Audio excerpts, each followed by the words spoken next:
కొన్ని ప్రక్రియలు మనకు అర్థం కావు, కానీ మన ముందు జరిగే అద్భుతాలను చూస్తే అది మన కంటికి చాలా ఆశ్చర్యముగా, చెప్పండి, ఆశ్చర్యముగా ఉంటుంది. 99వ వయసులో సారాకు పిల్లనిచ్చాడు. ముసలి వయసులో ఎలిజబెత్ గర్భాన్ని తెరిచాడు. ఆయన మాట ఇవ్వగా ఏం చేయగలిగిన వాడు? ఆయన కార్యములను నెరవేర్చేవాడు. దేవునికి స్తోత్రం, హల్లెలూయా. ఎప్పుడు కూడా దేవునిని అవమాన పెట్టడానికే చూస్తున్నారు, కానీ ఆయన ఏంటి అనే ఆలోచనలోకి ఎవరు రావట్లేదు. భగత్ సింగ్ గారు, ప్రపంచంలో ఆయన మందిరాలు చాలా ఉన్నాయి. ఆయన దేవుణ్ణి ఎలాగ ఎరిగాడంటే తెలుసా? బైబిల్ చదవడం మొదలెట్టాడంటే ఏమని? దీంట్లో తప్పులుంటే చూద్దామని. ఆయన తప్పులు ఎట్టున్నాయో తెలియదు కానీ, ఆ బైబిల్ తప్పులు ఎట్టున్నాయో తెలియదు కానీ, ఆయన చదువుతుంటే ఆయన తప్పులు ఆయన కనపడ్డాయంట.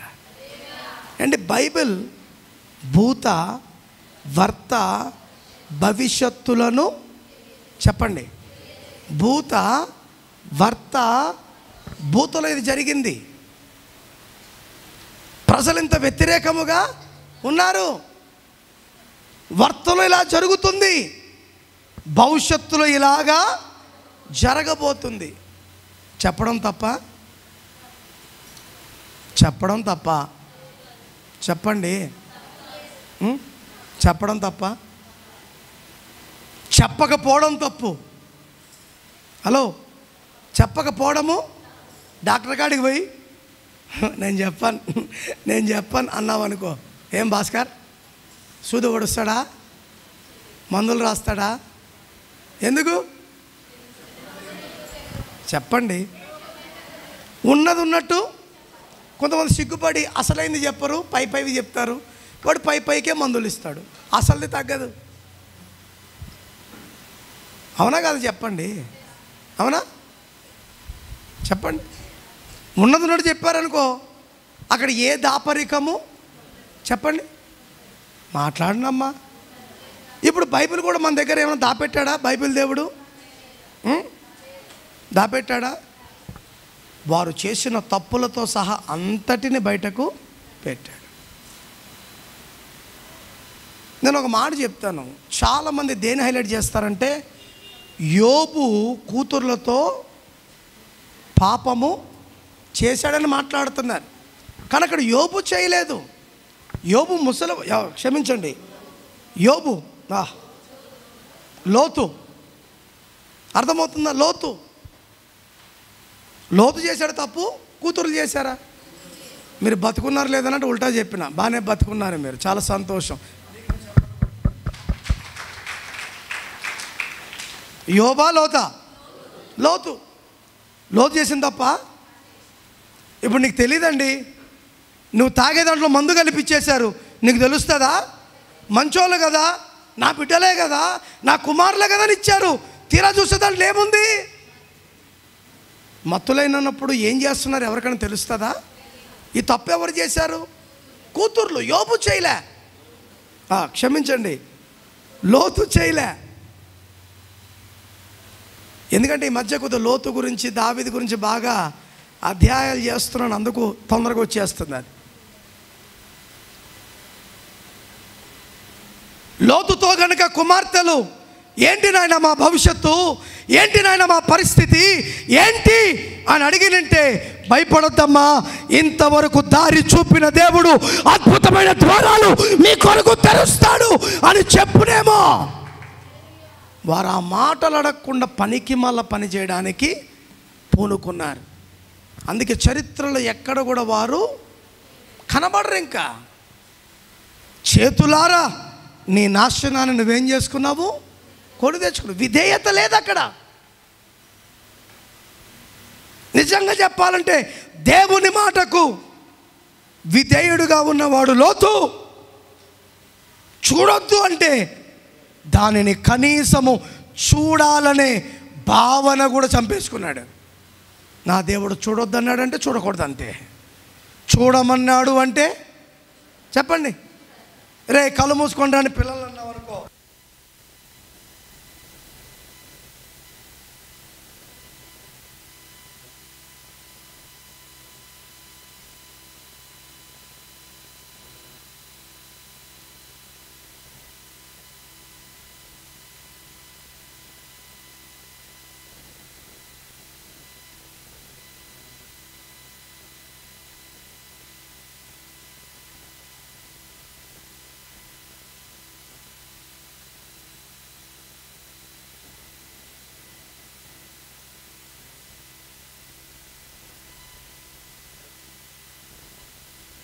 లోతు భార్యకు వద్దు, కానీ ఆశ చంపుకోలేకపోయింది.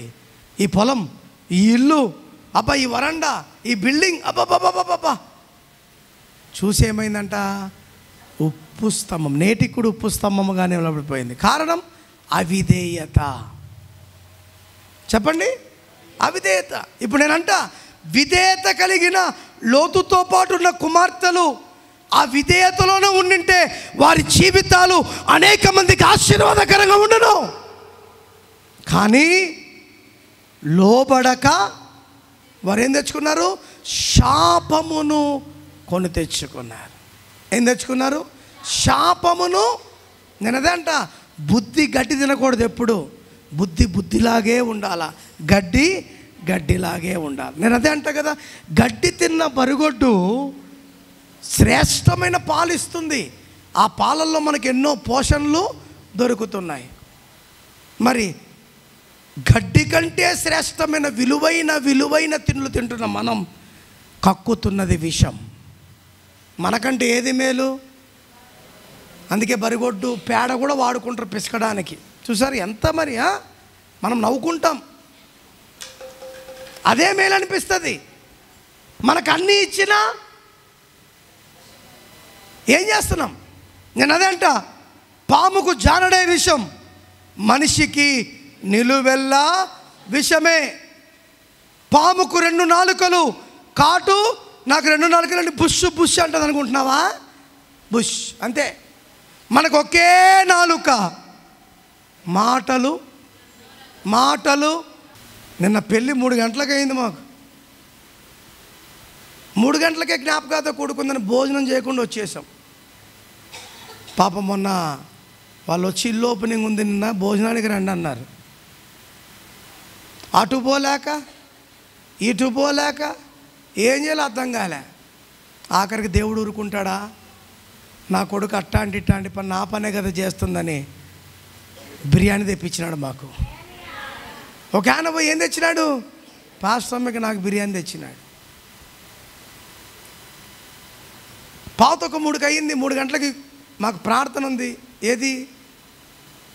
జ్ఞాపకార్థ ప్రార్థన ఉంది.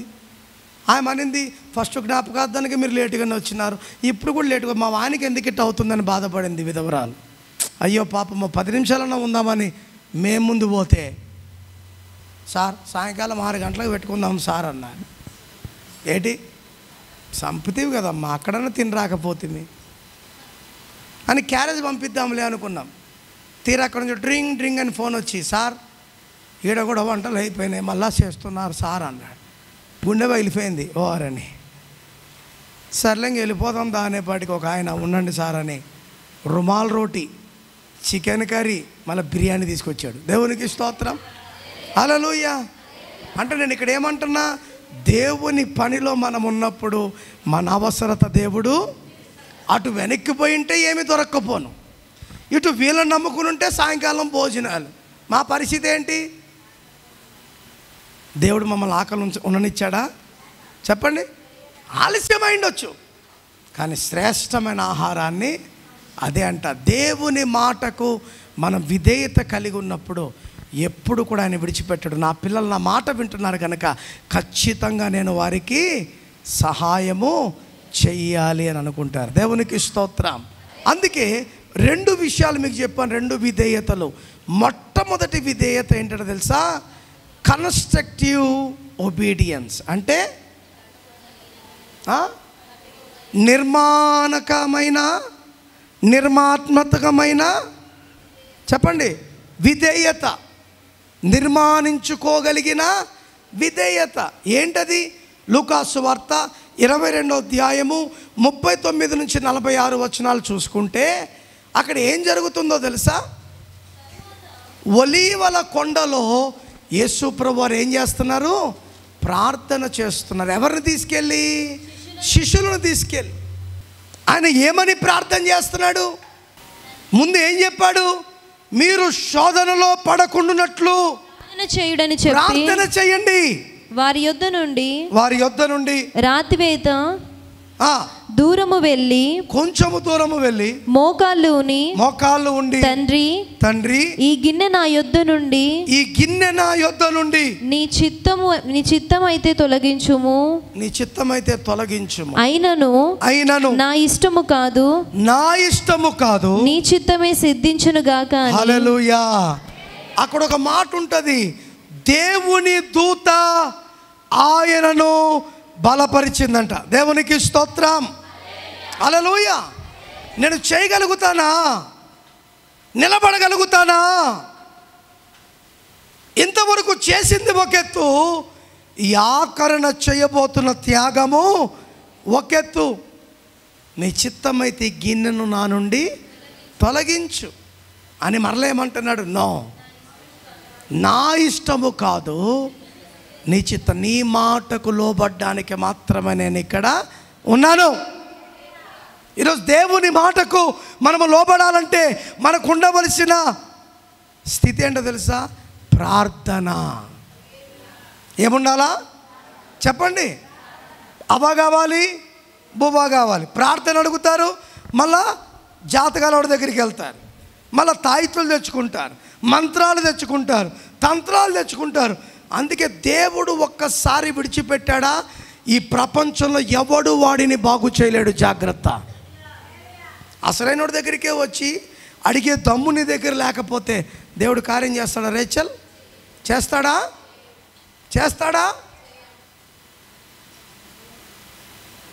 ప్రశాంతంగా ఉన్న ప్రాణాన్ని మళ్ళీ ఏం చేసుకుంటున్నాం? మనం దుఃఖానికి చేసుకుంటున్నామంట ప్రాణాన్ని. నువ్వు శోధనలో పడకుండానట్లు నువ్వు ప్రార్థన చేసుకోవాలి. బాగుపడాలా? ప్రార్థన. ఆరోగ్యం కావాలా? ప్రార్థన. కార్యము జరగాల? ప్రార్థన. నువ్వు బలహీనంగా ఉండి బలపరచబడాలా? ప్రార్థన. ప్రార్థన వలనే పయనము, ప్రార్థనే ప్రాకారము.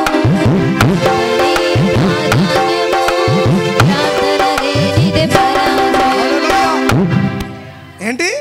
ప్రార్థన వలనే. ఎంతమంది చేస్తున్నారు ప్రార్థన రోజు? చెప్పండి.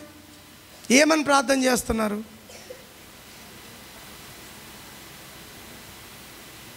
రాత్రి తింటి మీ పంటి మీ పొద్దున్న లెగుస్తున్నాం, మమ్మల్ని కాపాడు, దీవించు, ఆశీర్వదించు. మళ్ళీ రాత్రి వచ్చే పండే అంతవరకు నువ్వే. అవునా కాదా? ఎట చేస్తున్నావు? నా గురించి వద్దులే, మీ గురించి చేసుకోండి. ఏమని ప్రార్థన చేయాలి?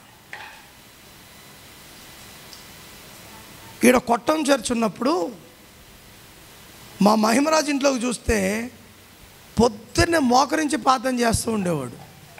ఎవరు? ఇప్పుడు ఎవరిని చూసినా మోకరించి ప్రార్థన చేసేవాళ్ళు కనపడతలేదు, మమ్మల్ని మోకాల మీద పడేసేటోళ్ళు కనపడుతున్నారు. తన సాక్ష్యం చాలా గొప్పది. నేనేదో వచ్చాడని పొగుడుతలే, పొగడవలసిన పని నాకు లేదు. అది నిజమా కాదా? ఏమ్మా భార్య ఉందా మహిమరాణి? ఏమ్మా నిజమా కాదా? మీరు కూడా అట్లా మోకరించి ప్రార్థన చేయరేమో, అంత మోకరించేటోడు. మరి ఇప్పుడు మోకరిస్తున్నాడు లేదు తెలియదు. కొట్టం చర్చిలో ఉన్నప్పుడు మొట్టమొదటి పురుషుడు ఎవరంటే, ఆరాధన అయ్యేంత వరకు మోకాల మీద ఉండేవాడు. ఇప్పుడు మన బ్రదర్స్కి నడుము నొప్పీస్, కాల్స్ నొప్పీస్, తల నొప్పీస్, నో సిట్టింగ్స్, చైర్స్ వేసినా కూడా కస్టమ్స్ కూర్చోవడం ఎంత బాధో చెప్పండి. ఆరాధన లెగడానికి అబ్బా, కుర్చీ మీద కూర్చొని కూడా అబ్బా అనేటోళ్ళు అయ్యారు. నాకు అనిపిస్తుంది ఆ దినాలలో ఉన్న శ్రేష్టమైన అనుభవాలు ఎప్పుడు అసలు దానికంటే రెట్టింపు సంపాదించుకోవాలంట మనం. కానీ మనం నువ్వేమన్నా చెప్పు సార్, మోకాల మీద ఉన్న మొత్తం చర్చకి రాని అంటున్నారు ఇప్పుడు చాలామంది. ఏమంటున్నారు? నువ్వేమన్నా చెప్పు చేస్తా, కానీ మోకాల మీద ఉండమంటే మాత్రం మా వల్ల. అగో ఎవరో అరుతున్నారు కాదని. రామదాస్ నువ్వేనా అరిచింది? చేతనో పాతనా? ఎట్టా? కుర్చీ మీద కూర్చునే, మంచం మీద పడుకునే, ఎంతసేపు?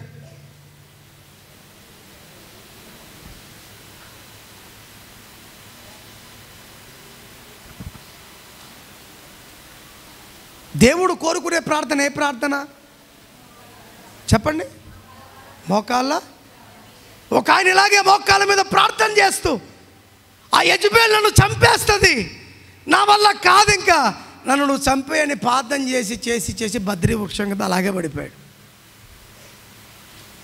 దూత వచ్చి, ఏంటి దూత, లేక పైకి పా తిను, శక్తికి మించిన ప్రయాణము నీ మీద నీ ముందు ఉంది. దేవునికి స్తోత్రం.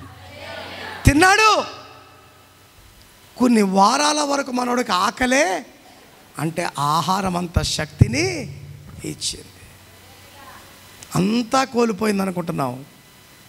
దేవుడు అన్నాడు, అంతా కోల్పోయినా నీకు నేను సమృద్ధి అనుభవాన్ని ఇస్తాను. దేవునికి స్తోత్రం.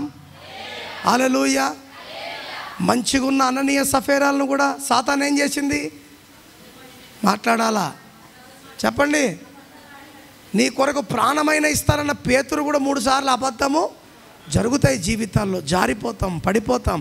అన్నంత మాత్రాన వెనక్కిపోవడం కాదు, మరలా తప్పు తెలుసుకుని క్రీస్తును వెంబడించగలిగితే ఆ క్రీస్తు ప్రకాశము నీ మీద ఉదయించడానికి ఆయన సిద్ధముగా ఉన్నాడు. అందుకే లెమ్మో తేజరిల్లుము, యెహోవా వెలుగు నీ మీద ప్రకాశించడానికి సిద్ధముగా ఉంది. శిష్యులతో అంటున్నాడు, శోధనలో మీరు పడకుండా మీరేం చేసుకోవాలా? ప్రార్థన. అందుకే దేవుడు చెప్పిన ప్రతీది కూడా ఎటువంటిది చెప్పండి? మన జీవితాన్ని కట్టుకోగలిగిన స్థితి కలిగినదే. దేవునికి స్తోత్రం. హల్లెలూయా. రెండోది చూద్దాం. యోహాను సువార్త 19వ అధ్యాయం 28 నుంచి 30 వచనాలు చూస్తే యేసయ్య అంటున్నాడు, అటు తరువాత నేను దప్పిగొన్నాను అంటున్నాడు. చూద్దాం. యోహాను సువార్త 19వ అధ్యాయం 20 చదవండి. అటు తరువాత సమస్తమును అప్పటికి సమాప్తమైనదని యేసు ఎరిగి లేఖనము నెరవేరునట్లు నేను దప్పిగొనుచున్నానెను. చిరకతో నిండి ఉన్న ఒక పాత్ర అక్కడ పెట్టి ఉండెను గనుక వారు ఒక స్పంజి చిరకతో నింపి హిస్సోపు పుడకకు తగిలించి ఆయన నోటికి అందించిరి. యేసు ఆ చిరక పుచ్చుకొని సమాప్తమైనదని చెప్పి తల వంచి ఆత్మను అప్పగించెను. దేని కొరకు ఆయన దప్పికొన్నాడు?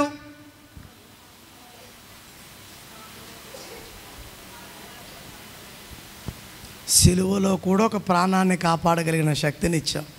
ఇంకేమైనా అవకాశం ఉంటే నీ కొరకు నేను వాడబడతాను. నేను దాని కొరకే దప్పి కొన్నాను. మనమైతే ఇంకేంటికి, ఇంకా అంత అయిపోయాయి కదా, చంపి తీసుకోబో అంటాం మనమైతే. దేవుడు ఏమన్నాడు?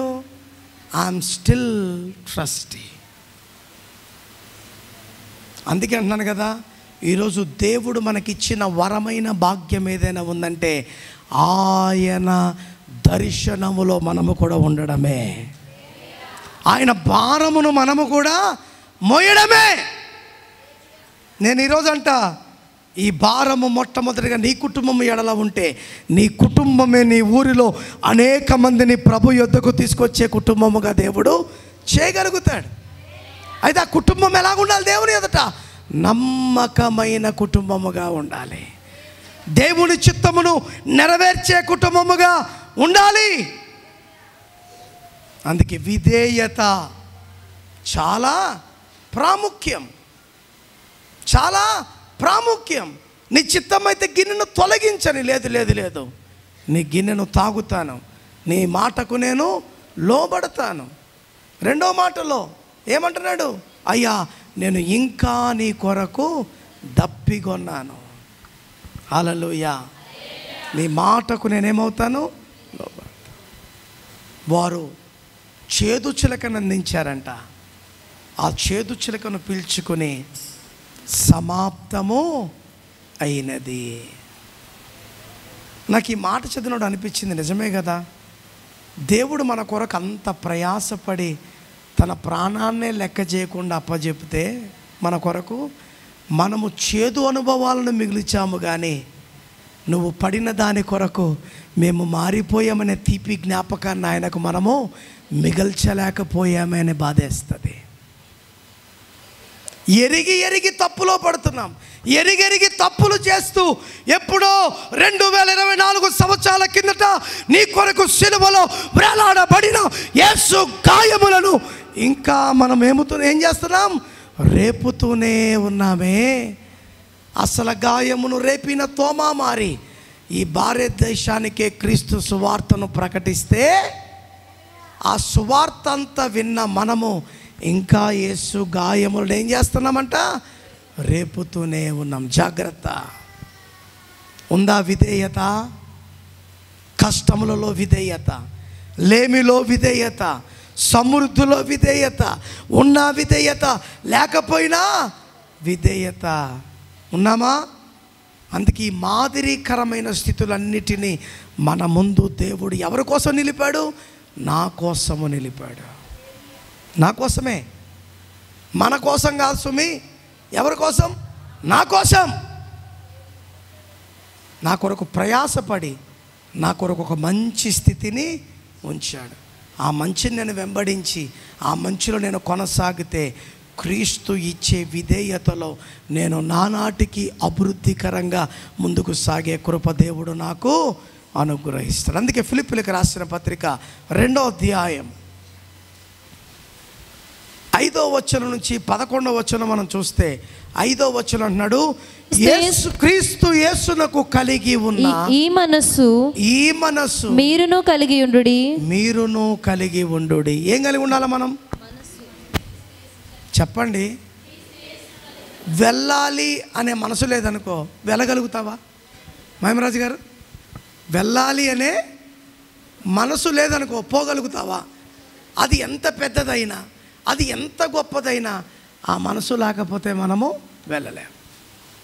ఇవ్వాలి అనే మనసు లేదనుకో, మన దగ్గర ఎంత ఉన్నా ఇవ్వగలుగుతామా? చెప్పాలి అనే మనసు మన దగ్గర లేదనుకో, చెప్పగలుగుతామా? మాట్లాడండి అమ్మా, చెప్పండి అమ్మా. అందుకే ఇప్పుడు అన్నీ చెయ్యాలంటే మీ అమ్మ మనసో మీ నాన్న మనసో కాదు, ఎవరి మనసు ఉండాలంట? క్రీస్తు యేసుకు కలిగి ఉన్న ఈ మనస్సు. ఏ మనసు అది? చెప్పండి. అదే మనకి ఫస్ట్ వచ్చే మాట క్షమించగలిగిన మనసు. ఎందుకంటే తప్పులు చేసేది మనమే కనుక ఎక్కువ. మనకు వచ్చే మనసు ఏంటి? క్షమించే మనసు. ఆయన ఎట్టా క్షమించే మనసు ఉంది ఆయనకి. కానీ ఇంకే మనసు ఉంది? దారి తప్పిపోయిన వారిని దగ్గరకు చేర్చుకోగలిగిన మనసు ఉంది. చేతులు పైకి దేవుని స్తుతించు. మనమాత ఏం చేస్తాం? పోనీ మానసావాంది, మనకెందుకబ్బా, మనం బోధాంలే అనుకుంటాం. కానీ ఏసేట అనుకున్నాడా? చెప్పండి, అనుకున్నాడా? దేవుడు శిష్యులతో అంటున్నాడు, నాకు 100 గొర్రెలు ఉన్నాయి, ఒక గొర్రె దారి తప్పిపోయింది అనుకో, 99 గొర్రెలను విడిచి ఆ ఒక్క గొర్రె కోసం వెళ్తానంటున్నాడు. అంటే ఇప్పుడు మిగతా 99 గొర్రెల మీద దానికి ఎంత నమ్మకం అంటే, ఇవి నా ఆజ్ఞ లేకుండా ఒక అడుగు కూడా ఇక్కడి నుంచి బయటకు, అది నమ్మకం. 100వ గొర్రె వెళ్ళిపోయిందా? దాని మీద నాకు నమ్మకం లేదు, పోయింది. కానీ మరొక్కసారి అవకాశం ఇచ్చి చూద్దాం. Why can't I give one more chance? అలాగే మన జీవితాల్లో అనేక మారులు దేవుడు ఏమిస్తున్నాడు? తెలుగులో చెప్పండి, మా అవకాశాలు ఇస్తున్నాడు, ఛాన్స్ ఇస్తున్నాడు. ఛాన్స్ ఇచ్చే కొలది చంజ అన్నామనుకో, కన్నెగా పండబెట్టేస్తాడు. కన్నెగా పండబెట్టేస్తే మనం ఎంత కొట్టినా ఎంత గుద్దినా ఏం చేసినా చెప్పండి. అందుకే అవకాశములు ఇవ్వడము కూడా దేవుని చిత్తమే. హల్లెలూయా, హల్లెలూయా. లోకములో ఉన్న న్యాయస్థానాలకు ఉన్న శక్తి ఏంటో, క్షమాభిక్షను పెట్టగలుగుతాయి, అవి క్షమించగలుగుతాయి, రోజులు పొడిగించగలుగుతాయి, మారతారేమో అని చూడగలుగుతాయి. ఒక ప్రభుత్వాలట ఉంటే ప్రభుత్వాలనే తయారు చేసిన దేవుడికి ఇంకెంత ప్రేమ ఉందో చూడండి. హల్లెలూయా, హల్లెలూయా. అందుకే నువ్వు నేను నాశనం అవ్వడము దేవుని చిత్తము కాదు. నీవు నేను ఆయన దగ్గరే ఉండాలి. మంచి కాపరి ఏం చేస్తాడంట తెలుసా? నడవలేని గొర్రెను సంకన పెట్టుకుంటాడంట. ఇంకా ముందు వచ్చావనుకో మేడ మీద వేసుకుంటాడంట. దేన్ని చెప్పండి? అప్పుడప్పుడు చూడండి, పిల్లల్ని ఏం చేస్తూ ఉంటాం మనం? ఏమ్మా భుజాల మీద వాడు జుట్టు బీకుతూ ఉంటాడు, అయినా పట్టించుకో. పోనీలే చిన్నపిల్లాడు, అంగడికాడికి పోయి వానికి ఏదో చెప్పండి. అంటే మరి ఇక్కడ ఎక్కిచ్చేసుకున్నప్పుడు ఎంత ప్రేమ మాట్లాడరే? ఏం గీత, ఇక్కడ ఎక్కిచ్చేసుకుంటే ఎంత ప్రేమ? ఆ ప్రేమకు పరిమితులు లేవంట. ఆ ప్రేమకు చెప్పండి. అందుకే దారి తప్పిపోతున్నావా,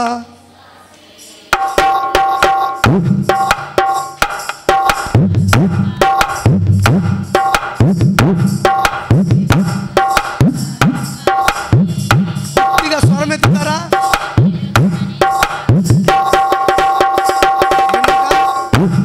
దారి తప్పి మనం ఏమవుతున్నాము? దేవుడు ఏమనుకున్నాడు? నువ్వు దారి తప్పకూడదు, అనేక మందికి మార్గదర్శిగా నీవు ఉండాలి. అలా నీవు ఉండాలంటే నా మాట తప్ప వేరే మాటకు నీవు లోబడకూడదు. అవ్వతో తాతతో అవ్వతో అదే చెప్పాడు. ఎవరాలు తాత అవ్వలు? ఆదాము అవ్వకు రే నాయన అంటే అన్నారు. తర్వాత చేయకూడని తప్పు చేశారు. నీకు చక్కెర తినే అలవాటు ఉంది. ఏంటి? చక్కెర తినే అలవాటు ఉంది. మీ అమ్మ ఏదో ఊరు వెళ్తుంది, లేదంటే ఎక్కడికి వెళ్తుంది, ఏయ్ జాగ్రత్త, దాని జోలికి పోయిన వాడు అంతా. కానీ మనం ఏం చేస్తాం? తింటే తిన్నాంలే, నోరు తీపి కావాలని చెప్పి ఫస్ట్ ఏం చేస్తాం? అవునా? అంటే దాని మీదకి ఆల్రెడీ నీ ఆలోచన. ఇప్పుడు దేవుడు కూడా ఇప్పుడు మీరు తోటలంతా తిరుగుతున్నప్పుడు ఈ చెట్టు కాడు కూడా వస్తారు.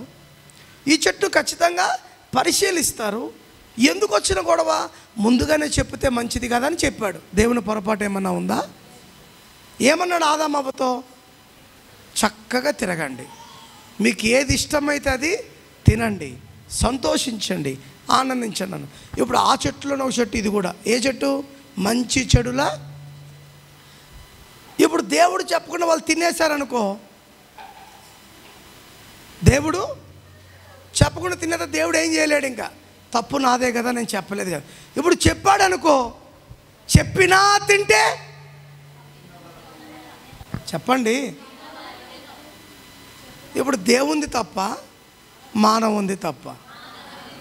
హలో, మంచిగా బ్రతుకు అని చెప్పిన నువ్వు గొప్ప, అలా విని చెడు మార్గంలో వెళ్తున్న నీ కొడుకు గొప్ప. పురుషులారా, పేరు చెప్తేమో వాళ్ళని అడిగినావు సార్ అన్నారు, అందుకే నేను ఎవరి పేర్లు చెప్పట్లే.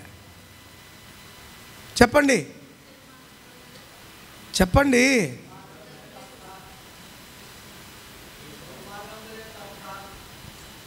నువ్వు తండ్రిగా కోరుకున్నావా? ఏ తండ్రి కోరుకోడు అలాగా? ఏ తల్లి కోరుకోదు? నాకంటే నా పిల్లలు ఉన్నతమైన స్థితిలో ఉండాలని. అందుకే దేవుడు ఒక మాట మాట్లాడుతున్నాడు తెలుసా మీకు? ఆ మాట ఏంటో చెప్పనా? శారీరకంగా ఉన్న మీరే మీ పిల్లలకు ఇంత మంచి బహుమతులు ఇస్తే పరమందు చూచుచున్న దేవుడు ఇంకా ఎటువంటి బహుమతి మీకు ఇస్తారని అంటున్నాడు. దేవునికి స్తోత్రం. రాయిని అడిగితే గుర్తుందా? రొట్టెని అడిగితే రాయినిచ్చువా? చేపను అడిగితే తీయండి అమ్మ, ఎక్కడుందో వాక్యం అది.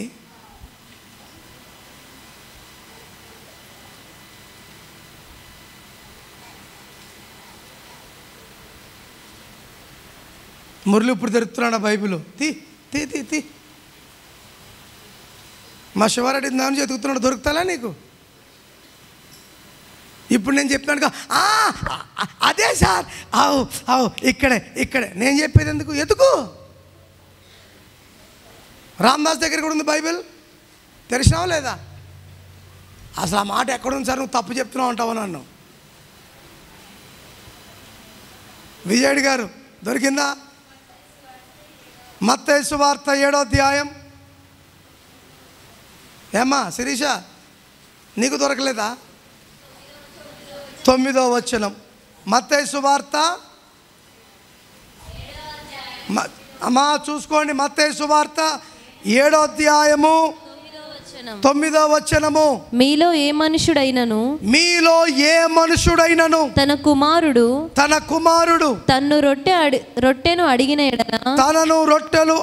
ఎడల వానికి రాతినిచ్చునా చేపను అడిగిన ఎడల పామునిచ్చునా మీరు చెడ్డవారై ఉండి మీ పిల్లలకు మంచి ఈవులను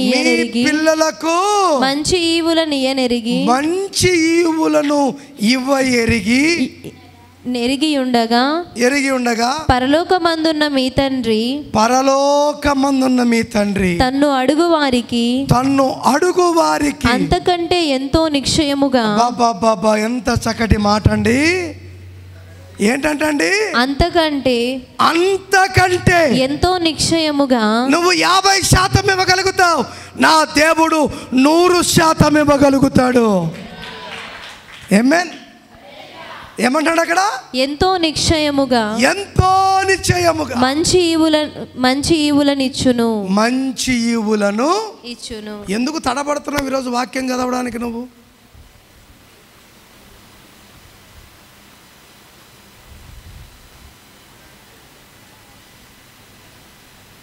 రేచల్ ఏమిస్తున్నాడంట? ఎవరిని ఇవ్వగలుగుతారా ఈవులు? చెప్పండి. ఎవ్వరు? యోబు ఆ ఈవునే పొందుకున్నాడు. అందుకే 2 ఆశీర్వాదం. దేవునికి స్తోత్రం. అబ్రహాము పునాదులు గల పట్టణమును కలిగి గొప్ప పేరు తెచ్చుకోవడానికి గల కారణం దేవుడిచ్చిన ఈవులే. హల్లెలూయా. విధేయత కలిగి ఉంటే అది ఎంత కష్టమైన దేవుడు నీకు ఇష్టముగా మార్చి నీకు ఇచ్చేస్తాడు. ఆయన కావలసింది ఎవరో తెలుసా? విధేయత చూపువారు. ఏం చూపువారు? విధేయత చూపువారు. అందుకే ఈ విధేయత గురించి ఏ భక్తుల్లో మీకు చూపట్లే, యేసు ప్రభువునే స్వయముగా పరిశుద్ధాత్మ దేవుడు నీకు నాకు పరిచయం చేస్తున్నాడు. He himself shows an example of obedience. ఎవరికి విధేయత కలిగి ఉన్నాడు? నన్ను పంపిన తండ్రికి. ఆమేన్. హల్లెలూయా, హల్లెలూయా. అర్థమైంది? ఎవరి చిత్తం? నా ఆహారం ఎవరి చిత్తం? తండ్రి చిత్తం. పరలోక ప్రార్థన ఎవరి చిత్తం? తండ్రి చిత్తం. ఆ పరలోక ప్రార్థనలో మనం వింటాం ఏమని? పరలోకమందున్న మా తండ్రి, నీ నామము పరిశుద్ధపరచబడునుగాక, నీ రాజ్యము వచ్చునుగాక, నీ చిత్తము. ఇది మొట్టమొదటిగా యేసయ్య నేర్పిన ప్రార్థన. ఎవరికి? శిష్యులు అడుగుతున్నారంట, నాయనా మేము ఎట్ట ప్రార్థన చేయాలో మాకు నేర్పు. మీరు ఎట్టన్నా చేయండి రా, నేను వింటానరా అనలేదు. ఒక నియమ నిబంధనలు పెట్టాడు. మీరు ప్రార్థన చేసినప్పుడు అడిగినప్పుడల్లా తండ్రిని ఏమనాలి? మీరు పరలోకములో తండ్రి చిత్తము నెరవేరుతున్నట్టు భూమి మీద కూడా దేవునికి స్తోత్రం. కొన్ని చర్చుల్లో ప్రార్థన అయిపోగానే పలుకుతూ ఉంటారు. ఏంటి? ఈ పరలోక ప్రార్థన. ఆ ప్రార్థనకి విలువే లేకుండా చేస్తున్నారు. ఎవరికి చెప్పిన ప్రార్థన ఇది? చెప్పండి. శిష్యులకు నేర్పించాడు ద ప్యాట్రన్ ఆఫ్ ప్రేయర్. అంటే ఇప్పుడు ఈ ప్రార్థనలో ఏమేమి మూలమై ఉన్నాయి, గుప్తమై ఉన్నాయి? పరలోకమందున్న మా తండ్రి నెంబర్ 1. నెంబర్ 2, నీ నామమే అర్థమైందా? నీ నామమే పరిశుద్ధ పరచబడును. తర్వాత నీ రాజ్యము వచ్చునుగాక. అంటే అన్నిట్లో ఎవరున్నారు? నీ. ఇప్పుడు మన ప్రార్థనలో మా, నే, ఇట్లాంటి ప్రార్థనలు కాదా మనవి? వారికి నేర్పించిన ప్రార్థనలో నీ, మనం చేసే ప్రార్థనలో నా, మా, నా. చూసారు ఎంత వ్యత్యాసం అయిపోయిందో? ఆ ప్రార్థనలు అంతా ఎవరికి మహిమ? పరలోకములో నీ చిత్తము నెరవేరునట్లు భూమి యందు కూడా నీ చిత్తము నెరవేరునుగాక. తర్వాత ఏమంటున్నాడు? మా అనుదిన, అంటే దీంట్లో దైవ చిత్తం ఉంది, మనం తినేది కూడా దీంట్లోనే. అందుకే ఏమి తిన్నా మనం ప్రభుకి ఏం చేయాలంట? చెప్పండి చెప్పండి. యేసు ప్రభువే నేర్పించాడు. ఆకాశం వైపు ఎత్తి వాటిని ఆశీర్వదించి ఏం చేశాడు? మనం అట్లా ప్రార్థన చేస్తామా? ఏంటి తేగానే చేతులు కూడా కడుక్కోం, పిసుకులు పిసికి పిసికి తిని గిన్నెంత సాయంకాలం కల్లా పట్టే ఏం పట్టే? నువ్వు తినే ఆహారం ఏదైనా, ప్రభా అనేక మందికి ఈ కృప లేదు, నాకు ఇచ్చావు, తించుండగా నాకు బలం ఆరోగ్యము దయచేయి, లేని వారికి కూడా దయచేయి అని ప్రార్థన ఉందా మనకు? అసలు నా కడుపే నింపు, నా సంచే నింపు, నా ఇల్లే నింపు, నా జోబే. స్వార్థం ప్రార్థనలు కాదు మనవి. ఇప్పుడు అక్కడ దేవుడు అది నేర్పాడా? స్వార్థం నేర్పాడా వాళ్ళకి? అయ్యా మా జీవితాల్లో ఏది కలిగినది నీ చిత్తమే.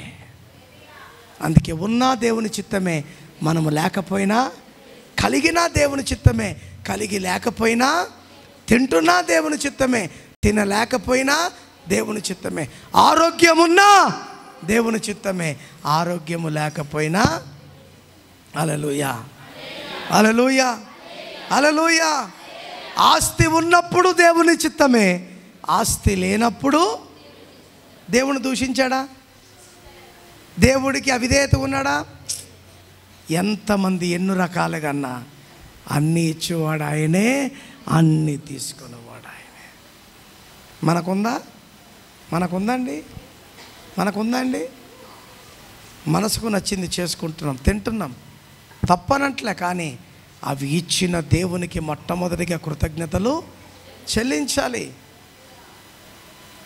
ఎప్పుడైతే నువ్వు కృతజ్ఞతలు చెల్లిస్తావో నిన్ను నాశనము చేయాలని అనేక మంది నిన్ను చూస్తారు. కానీ నువ్వు దేనికి భయపడవలసిన పని లేదు. కయ్యను యోబేలు ఎవరు? అవ్వ తాత కొడుకులు. పెద్దోడెవడు, చిన్నోడెవడు? ఏబేలు కదా. కయ్యోను కూడా దశభాగం ఇచ్చాడు. ఏబేలు ఫస్ట్ సారి బాగా మెచ్చుకున్నాడు, భలే చేశారని. మెచ్చుకున్న దేవుడు ఏం చేశాడు? పంటను ఆశీర్వదించాడు, గొర్రెల మందను ఆశీర్వదించాడు. ఇప్పుడు మళ్ళా రెండోసారి వచ్చినప్పుడు పెద్దోడు ఏమనుకున్నాడు? ఊరికే అగ్నిలో వేయడమే కదా, ఏముందని తీసి పక్కకు పెట్టాడు. కానీ తమ్ముడు ఏం చేశాడు? ఆయన ఇవ్వకపోతే నాకు వస్తుందా ఇదని శ్రేష్టమైనది తీసుకొచ్చి బలిచ్చాడు. ఎవరిది మెచ్చుకున్నాడు దేవుడు? ఇద్దరి అరోమా అనగా ఇద్దరి సువాసన పైకి వెళ్ళింది. కానీ ఒకరిదే ఇష్టమైంది, ఒకరిది ఇష్టము కాలేదు. మనం ఎప్పుడైతే దేవునికి ఇష్టంగా ఉంటామో మన మీద కక్ష పెట్టుకునేవారు చాలామంది ఉంటారు. కానీ నీ ఇష్టమే ఆ కక్షలు పట్టిన వారిని నీకు ఇష్టముగా దేవుడే మార్చేస్తాడు. మనం ఏమీ భయపడవలసిన పని లేదు. ఇవ్వడము మన బాధ్యత, లోబడడం మన బాధ్యత, రావడం మన బాధ్యత. విని అంగీకరించగలిగితే దేవుని దయ కృప నీ మీద ఉంటుంది. విని అంగీకరించలేకపోతే దేవుని శాపమును ఎదుట నిలబడి ఉంటుంది. ఏది కావాలో కోరుకో ఈరోజు. దేవుడు అంట నేను విధేయత చూపించాను ఎవరికి? నన్ను పంపిన నా తండ్రికి. మరి మనం ఎంత విధేయత చూపించాలి? అందుకే దావీదుతో వెళ్ళి గొలియాతును చంపురా అంటే చంపుతా అన్నాడు, కానీ కథ టైం కావాలా, ఆలోచించుకోవాలా అని అన్నాడా? విధేయత కలిగి ఉన్నాడు కనుక వాని తలకాయని నరకగలిగిన శక్తిని దేవుడు దావీదుకి ఇచ్చాడు. దేవునికి స్తోత్రం, హల్లెలూయా. ఈ మధ్యాహ్న కాల సమయమున ఆ విధేయత ఆత్మను నీవు కలిగి దేవుని చిత్తానికి విధేయత కలిగి ఉంటే నువ్వు ఊహించని, నువ్వు ఎప్పుడు ఎన్నడూ రుచి చూడని అద్భుతమైన కార్యాలు మన జీవితాల్లో దేవుడు చేస్తాడు. అట్టి కృప దేవుడు మనకు అనుగ్రహించి నడిపించులాగా మనం ప్రార్థన చేసుకుందాం. అందరూ కూడా తల్లు వంచండి.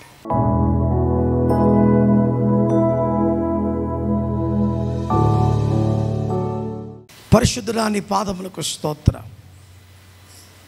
విధేయత ఎంత శ్రేష్టమైందో మేము వినడానికి నువ్వు కృపనిచ్చావు ప్రభా. నీ మాటకు లోబడినప్పుడు కష్టాలు, శ్రమలు, ఇరుకులు, ఇబ్బందులు, అవమానాలు ఎన్నో రావచ్చు, కానీ వాటన్నిటి నుండి మమ్మల్ని తప్పింపగలిగిన వాడవు నీ ఒక్కడివే. వాటన్నిటినీ మా కొరకు ఆశీర్వాదంగా మార్చగలిగిన వాడవు నీ ఒక్కడివే. నీ మాట తప్ప మాకేమొద్దు. నీ మాటకే మేము విధేయత చూపించి నువ్వు ఇచ్చే కృపలో కొనసాగే కృప దయచేయమని విన్న ప్రతి మాట మా హృదయాల్లో భద్రపరుచుకుని దాని ప్రకారంగా ముందుకు సాగే కృప మీరు దయచేసి నడిపించమని యేసు పరిశుద్ధ నామమున అడిగి వేడుకొనుచున్నాము తండ్రి, ఆమేన్. God bless you.